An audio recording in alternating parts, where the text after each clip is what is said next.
देश में राजनीतिक हलचल के बीच केंद्रीय गृह मंत्री अमित शाह ने महाराष्ट्र के शिरडी में बीजेपी के राज्य स्तरीय अधिवेशन के दौरान एक बड़ा बयान दिया। इस बयान में उन्होंने विपक्षी नेताओं पर जमकर हमला बोला और बीजेपी की राज्य में बड़ी जीत को लेकर अपनी बात रखी।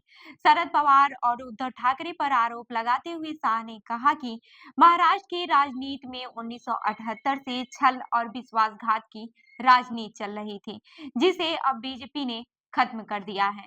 वहीं अमित शाह ने शरद पवार पर निशाना साधते हुए कहा कि पवार ने 1978 में महाराष्ट्र की राजनीति में दगा फटका की शुरुआत की थी और इस धोखे को जनता ने 2024 में पूरी तरह से नकार दिया। उन्होंने यह भी कहा कि शरद पवार और उद्धव ठाकरे की वंशवाद की राजनीति को चुनाव में जनता ने नकार दिया है। शाह का दावा था कि 2024 में बीजेपी ने 230 सीटों पर जीत हासिल की, जबकि विपक्षी महाविकास आघाड़ी महज 46 सीटों पर ही सिमट गई।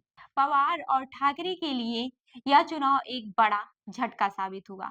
अमित शाह ने शिरडी में अपने भाषण में यह भी कहा कि महाराष्ट्र की राजनीति में अस्थिरता का अंत हो चुका है।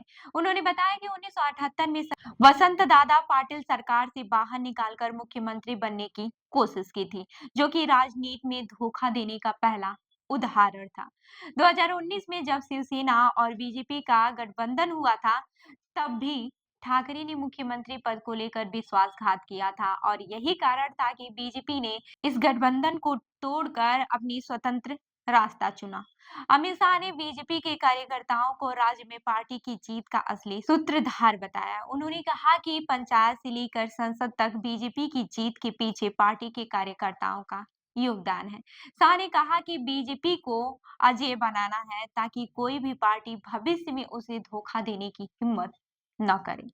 उन्होंने कार्यकर्ताओं से आग्रह किया कि वे स्तर पर पार्टी को मजबूत करने पर ध्यान केंद्रित करें और बड़ी संख्या में महिलाओं और किसानों को पार्टी से जोड़ें। वहीं केंद्रीय गृह मंत्री ने शरद पवार की सरकार पर भी आरोप लगाते हुए कहा कि जब वह मुख्यमंत्री थे, तब किसानों की आत्महत्या को रोकने में नाकाम रहे। शाह ने कहा कि पवार ने सहकारी संस्थाओं का नेतृत्व किया, केंद्रीय कृषि मंत्री बने, लेकिन किसानों के लिए कुछ भी नहीं किया। वहीं बीजेपी के नेतृत्व में किसानों के कल्याण के लिए कई योजनाएं बनाई गई, जो किसानों के हित में काम कर रही हैं। शाह ने इस अवसर पर यह भी कहा कि बीजेपी ने 2024 के चुनाव में महाराष्ट्र की राजनीति को स्थिर किया है। उन्होंने बताया कि महाराष्ट्र के विकास के बिना देश का विकास संभव नहीं है और बीजेपी इसके लिए पूरी तरह से प्रतिबद्ध है।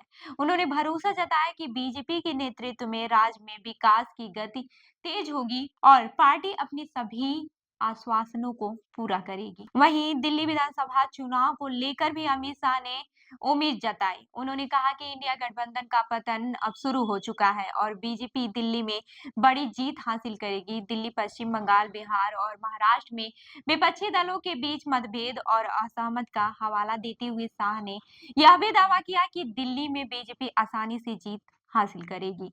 इसके अलावा उन्होंने कहा कि महाराष्ट्र में स्थानीय निकाय चुनाव में शिवसेना यानी कि यूबीटी अकेले चुनाव लड़ रही है। वहीं आम आदमी पार्टी और कांग्रेस दिल्ली विधानसभा चुनाव अलग-अलग लड़ रहे हैं। अमित शाह ने यह भी कहा कि बीजेपी के महाराष्ट्र में जीत ने इंडिया गठबंधन का आत्मविश्वास तोड़ दिया है और अब विपक्षी गठबंधन का भविष्य भी अधर में लटका हुआ है। उन्होंने बीजेपी कार्यकर्ताओं से 8 फरवरी को पटाखे तैयार करने को कहा, क्योंकि बीजेपी दिल्ली में जीत हासिल करने वाली है। शाह का यह बयान राज्य और केंद्र सरकार की तरफ से एक और जोरदार संदेश था कि बीजेपी अपनी राजनीति में आगे बढ़ने के लिए पूरी तरह से तैयार है। इस भाषण के दौरान अमित शाह ने जहां एक ओर विपक्षी नेताओं को आड़े हाथों में लिया, वहीं दूसरी ओर बीजेपी कार्यकर्ताओं को पार्टी की सफलता का असली कारण बताया। 2024 में महाराष्ट्र की राजनीति में बीजेपी की बड़ी जीत ने राज्य और देश की राजनीति के नक्शे को बदल दिया है और शाह ने इसे एक ऐतिहासिक विजय के रूप में पेश किया। तो आपको क्या लगता है, 2025 में बीजेपी दिल्ली में अपना पांव जमा पाएगी या फिर नहीं? हमें कमेंट करके जरूर बताइएगा। मैं उर्वी आपके साथ और आप देख रहे हैं जनदर्पण न्यूज। धन्यवाद।